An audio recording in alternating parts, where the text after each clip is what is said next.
Welcome back to my channel to a new blog. সবাইকে নতুন বছরের অনেক ভালোবাসা, শুভ নববর্ষ। যাই হোক, নববর্ষের দিন সকালবেলাটা আমার এভাবেই ব্যস্ততা দিয়ে শুরু হয়েছিল। আমি স্কুল যাচ্ছিলাম, তো অটোতে ছিলাম, সেটা তোমাদের সঙ্গে শেয়ার করলাম। আর এটা শেয়ার করছি, নববর্ষের দুদিন আগে মনে হয় ছিল হনুমান জয়ন্তী। আমাদের টাউনশিপে খুব সুন্দরভাবে হনুমান জয়ন্তী পালন করা হয়, পুরো দিনের প্রোগ্রাম ছিল। প্রত্যেক বাচ্চা বা যারা যারা হনুমান চালিসা পাঠ করেন তারা সব প্রত্যেকে ওখানে পাঠ করছিলেন।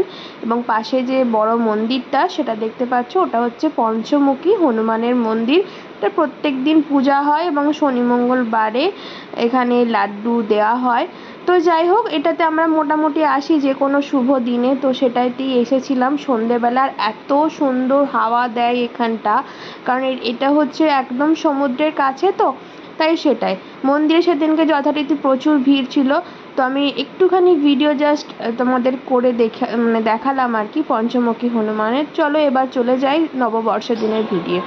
তো স্কুল তো আসছিলাম, দেখলে স্কুল আসার পর আজকে খুব ড্রয়িং করতে ইচ্ছা করছিল, তাই আজকে স্কুলের এই পোর্শনটা ফাঁকা ছিল।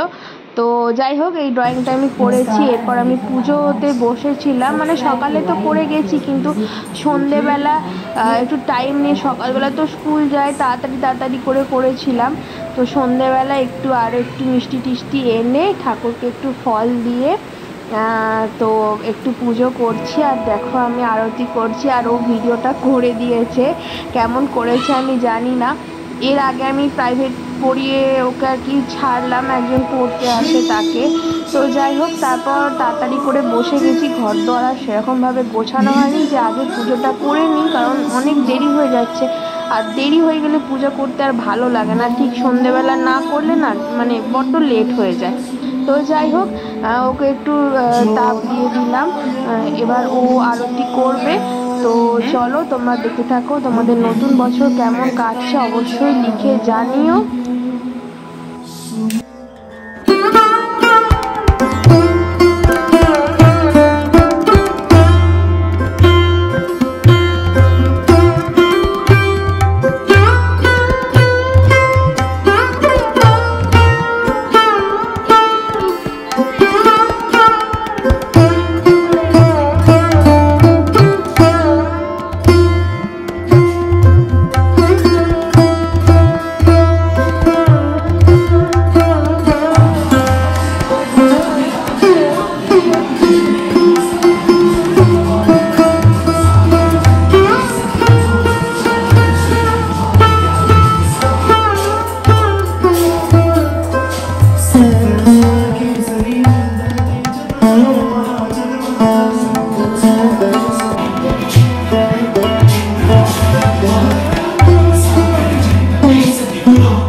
ভাজা, পোস্ত বাদাম দিয়ে, লেবু লঙ্কা, পাঁপড়, চাটনি, মাছের কালিয়া, আলু ভাজা, মুগের ডাল, আর এই যে এনার নির্দেশই হয়েছে সব এমনি সেরে দিয়েছিলেন আজকে। তাই